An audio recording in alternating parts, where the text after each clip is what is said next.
కేంద్ర రాష్ట్ర ప్రభుత్వాలపై ఆంధ్రప్రదేశ్ కాంగ్రెస్ అధ్యక్షురాలు వైఎస్ షర్మిల సీరియస్ కామెంట్స్ చేశారు. బుధవారం ఆమె మీడియాతో మాట్లాడుతూ విశాఖ స్టీల్ ప్లాంట్ లో కార్మికులను తొలగిస్తూ కేంద్ర ప్రభుత్వం ప్లాంట్ అమ్మేస్తుంటే కాంగ్రెస్ పార్టీ చూస్తూ ఊరుకోదు, కార్మికుల కోసం ప్రాణ త్యాగాలకైనా సిద్ధం అని షర్మిల సంచలన ప్రకటన చేశారు. ఆంధ్రుల హక్కు విశాఖ ఉక్కు నినాదంతో కాంగ్రెస్ పార్టీ ప్రభుత్వం హయాంలో స్టీల్ ప్లాంట్ స్థాపించబడింది. కాంగ్రెస్ హయాంలో ప్లాంట్ లాభాల్లో ఉండేది. బీజేపీ ప్రభుత్వం రాగానే నష్టాలు అంటూ అందరినీ మోసం చేస్తున్నారు. ప్లాంట్ అభివృద్ధికి 11,000 కోట్లు ఇచ్చినట్లు కేంద్రం చేసిన ప్రకటనలు అన్ని పచ్చి అబద్ధం. ఇచ్చినట్లే ఇచ్చి 8,000 కోట్లు బ్యాంకు రుణాల కింద వెనక్కి తీసుకున్నారు. మరో 3,000 కోట్లు ఇవ్వాలంటే 5,000 మంది ఉద్యోగులను తొలగించాలని కండిషన్ పెట్టారు. స్టీల్ ప్లాంట్ నిర్వీర్యం చేసి అదానికి అప్పగించాలని అనుకుంటున్నారు. అయినా కానీ రాష్ట్రంలో కూటమి ప్రభుత్వం చోద్యం చూస్తుంది. CM Chandrababu, deputy CM Pawan Kalyan కు ఇది న్యాయమా? ప్రధాని మోడీకి మీరు ఊడిగం చేస్తున్నారా అని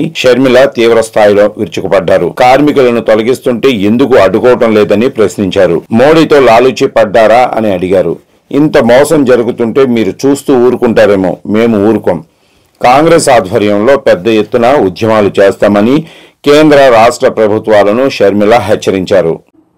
కాంగ్రెస్ పార్టీ నిర్మించిన ఒక ఇండస్ట్రీ విశాఖ స్టీలు ఎప్పటిదో 1971లో ఇందిరాగాంధీ గారు దాని శంకుస్థాపన చేస్తే, ఆ తర్వాత రాజీవ్ గాంధీ గారు ప్రధానమంత్రి అయిన తర్వాత దానికి కావాల్సిన పూర్తి నిధులు ఇప్పించి ఆ ప్రాజెక్టును పూర్తి చేస్తే, ఆ తర్వాత వచ్చిన ప్రధానమంత్రి పివి నరసింహారావు గారు దాన్ని జాతికి అంకితం చేశారు.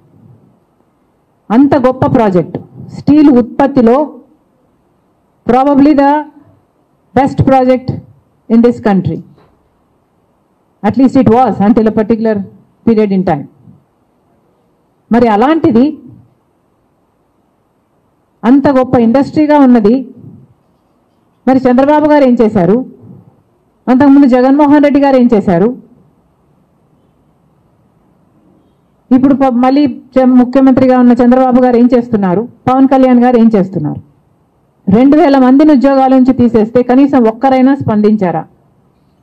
ఒక్కరికైనా చీమ కుట్టినట్టయినా ఉందా? 2,000 మందికి ఉద్యోగాలు పోతే మీరు ఎవరూ స్పందించలేదు అంటే మరి మీ ఛాతీలో ఉన్నది గుండెనా బండనా? రాజశేఖర రెడ్డి గారు కూడా ముఖ్యమంత్రిగా ఉన్నారు మీలాగనే. కానీ రాజశేఖర రెడ్డి గారి స్పందన ఎలా ఉండేది?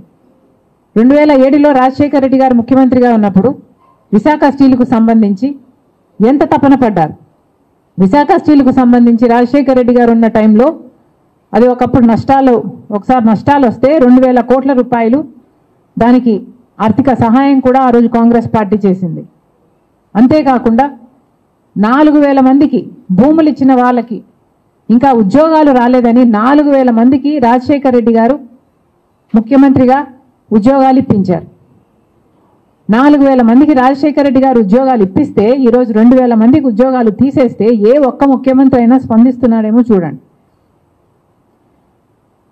రాజశేఖర రెడ్డి గారు ముఖ్యమంత్రిగా ఉన్నప్పుడు దీనికి క్యాప్టివ్ మైన్ కావాలి అని ఒక మైన్ ఐడెంటిఫై చేసి ఒక ట్రైపార్టీ అగ్రిమెంట్ కూడా చేశారు.